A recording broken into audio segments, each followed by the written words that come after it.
Sessão de esclarecimentos, espaço em que respondemos às questões dos nossos ouvintes e espectadores, com a nuance de que as nossas respostas são 100% acertadas. Portanto, continuem a enviar-nos as vossas questões para comitecentral21@gmail.com, comitecentral21@gmail.com. A pergunta desta semana é da amiga do Comitê Central, Catarina Hipólito, e pergunta a Catarina: uma vez que o IRS é um imposto tão complexo, com inúmeras deduções e abatimentos, por exemplo, e que se fala tanto da fuga ao pagamento desta obrigação fiscal, por que não acabar com o IRS e cobrar apenas IVA, um imposto ao qual é mais difícil fugir e cujas taxas podiam ser ajustadas para compensar a perda de receita fiscal de IRS? É a pergunta certa para Alberto Gonçalves, o nosso especialista em fiscalidade e contabilidade e administração e por aí fora. Eu aprecio ser humilhado sistematicamente destas matérias. Eu nunca sei como é que é de lançar estas questões, portanto, peço desculpa, é o que me ocorre. Enviem questões de sociologia, por favor. Não, exatamente, sempre que há questões de sociologia, temos antes a fiscalidade. Mas gostei da parte de acabar com o IRS. Essa parte fixaste, não é? Essa parte da pergunta fixou. Tendo até simpatia pela ideia. Pronto, a ideia da Catarina, e eu penso que isto é uma questão debatida com bastante ênfase e interesse no mundo académico, mas o nosso especialista nesse assunto já nos confirmará ou não esta minha ideia, uma eventual reestruturação do sistema de impostos, uma vez que de facto há tantos problemas aparentemente em torno da cobrança de impostos sobre o rendimento. Não haveria mecanismos mais simples de conseguir obter a mesma receita fiscal por outras vias e até eventualmente estimulando mais o trabalho, não tributando os impostos sobre o rendimento? O Carlos já vai responder isto a sério. Deixa-me só dizer uma coisa. Há problemas na cobrança? Eu não sei se há problemas na cobrança. Não sei se há, não sei. Eu não sei se o objetivo deveria ser assegurar uma certa receita fiscal, um certo padrão mínimo de receita fiscal. Estás a ver como tu percebes imenso deste assunto, já não estás percebo imenso, mas sou contribuinte. Pois eu sei. E como contribuinte... És sensível a essa questão. Sou sensível que as pessoas achem que uma colheita fiscal elevada que é positiva... por princípio... digamos uma colheita fiscal, vamos admitir que tem que haver uma colheita fiscal. Alguma tem que haver, okay? Evidente. Certo, mas... exatamente, sim. Qual a melhor forma de conseguir essa colheita fiscal? E se não haverá outras formas mais eficazes e mais... Em vez de perguntar ao Carlos, era perguntarmos ao Rui Tavares ou assim... Pois, se bem que eu desconfio, formas de desmifrar, dinheiro, não é? Desmifrar as pessoas, ele tem muitas. É possível que sim. Infelizmente Rui Tavares não aceitou o nosso convite para estar, por acaso não convidámos. Talvez só porque não tínhamos convidado. Mas Carlos, queres dar resposta a isto? Há resposta para isto? Eu confesso que é uma ideia que gostava de investigar um pouco mais. Já tenho visto alguns artigos sobre essa ideia e parece-me interessante, não exatamente pelos motivos que a leitora falou, que é leitora, desculpa, não é leitora, a nossa ouvinte falou, mas pelo facto, primeiro, de haver uma certa simplificação, de haver um incentivo à criação de rendimento a partir da altura em que não temos um imposto sobre o rendimento, há ali um incentivo à criação, ao trabalho, aos aumentos dos salários, e que eu até diria que se calhar o primeiro imposto que podia ser compensado, ou se quiséssemos uma neutralidade fiscal, se calhar aquele que valeria a pena logo era o IRC. Portanto, o IRC, que é uma receita bastante pequena, nenhuma empresa quer vir para cá com o peso do IRC que nós temos, portanto, as receitas de IRC são relativamente baixas em Portugal e seriam facilmente substituíveis pelo IVA, que já é, de certa forma, ao contrário do que as pessoas pensam, um imposto sobre as empresas, um imposto sobre os lucros das empresas. Acho que o próprio nome do imposto sobre o valor acrescentado, quem acrescenta valor é na produção, não é depois quem compra, não são os clientes que depois acrescentam valor. Tanto é assim que, normalmente, quem anda a fazer lobbying para descer as taxas de IVA não são os consumidores, mas são as empresas que vendem esses produtos, nomeadamente o IVA da restauração. Quem andou a pedi-lo foram as pessoas da restauração, não foram os clientes da restauração, porque é efetivamente um imposto já sobre aquilo que é acrescentado, poder substituir facilmente e assim atrair empresas que queiram exportar, porque na exportação não se paga IVA, paga-se IRC sobre os lucros da exportação, mas não se paga IVA. Podia-se resolver esse problema do país, o problema de competitividade fiscal que o país tem para atrair novos negócios e ao mesmo tempo melhorar o saldo da balança comercial. Também não acharia... Mas não é muito especialista sobre o assunto. Eu assinalo que tu começaste por dizer que tenho de estudar melhor isto, porque não sei muito bem, mas... Sim.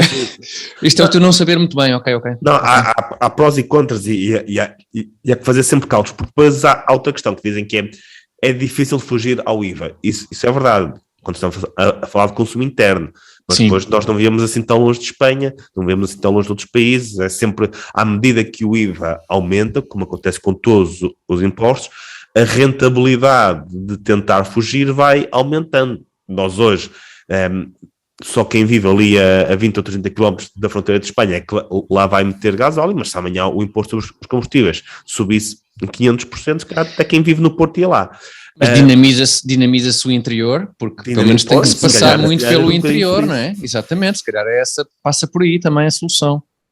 E com a questão do IVA era um pouco a mesma coisa. Nós hoje não vamos à Espanha ou não fazemos tantas compras informais dos nossos amigos lá fora, mas eu vivi em países em que isso acontecia, quer dizer, estava no... eu lembro quando trabalhei nas Filipinas, que havia um enorme contrabando entre as Filipinas e Singapura. Carlos já trabalhou em cerca de 70% dos países exóticos da Terra. Não, era Singapura. Que eu trabalhava lá e depois normalmente, como estava baseado em Singapura na altura, ia para Singapura quase todas as semanas e pediam-me sempre para trazer coisas, perfumes, porque eram muito mais baratos. Isto hoje não acontece, quer dizer, ninguém pede a um imigrante em Londres ou assim que traga coisas, mas podia acontecer com um IVA de 40%, que era se calhar aquilo que era preciso para compensar as perdas do IRS, ou algo perto disso. Carlos, mas também o IVA poderia eventualmente ter mais taxas, algumas mais altas, necessariamente. A questão é que, de facto, simplificaria brutalmente o regime de cobrança de impostos, não é?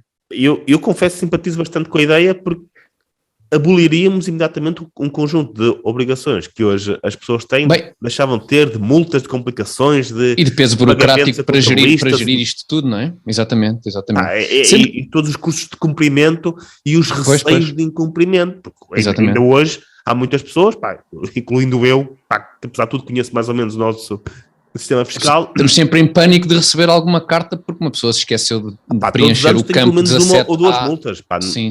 E eu acho que até conheço mais ou menos o nosso sistema fiscal. Aliás, estava aqui a pensar e olhar aqui para a data a ver se já é a altura de pagar o IVA. Confirma-se. Estou a brincar, estava mesmo aqui a olhar para a data. Sim. Será? Porque o último trimestre é 20 de fevereiro, Carlos.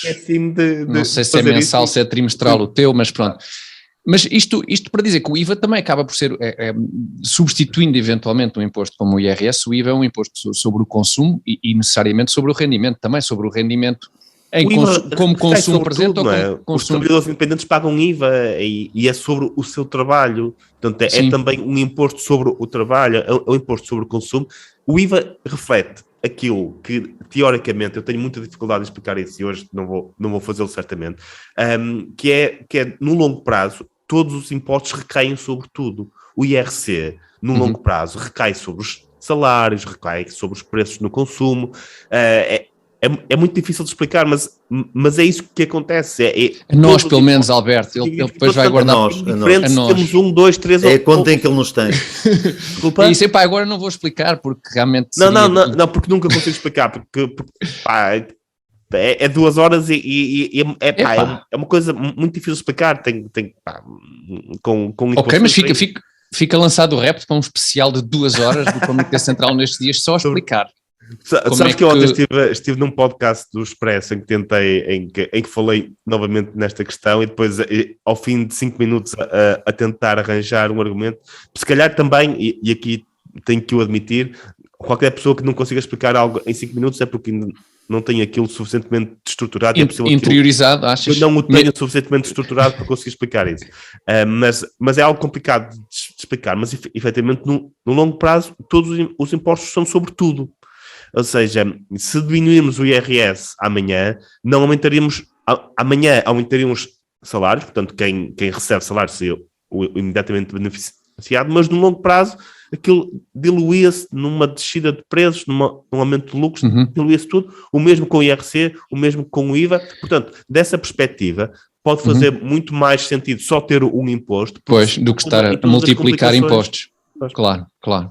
Em relação à questão dos 5 minutos, eu estava-me a lembrar de um professor de Química que tive no 12º ano, que demorou quase 2 horas a explicar muito pela rama, a desenvolver os cálculos necessários para chegar ao princípio de incerteza do Heisenberg. E não podia ser mais sucinto do que aquilo.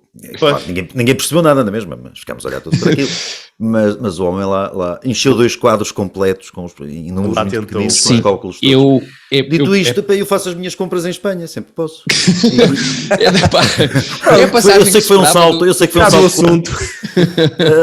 as minhas compras todas. É o corolário normalmente, o professor também provavelmente pôs lá, corolário disto tudo. Eu faço as minhas compras em Espanha. Agora meio a sério, se a fiscalidade de um país não é agradável, as pessoas fogem.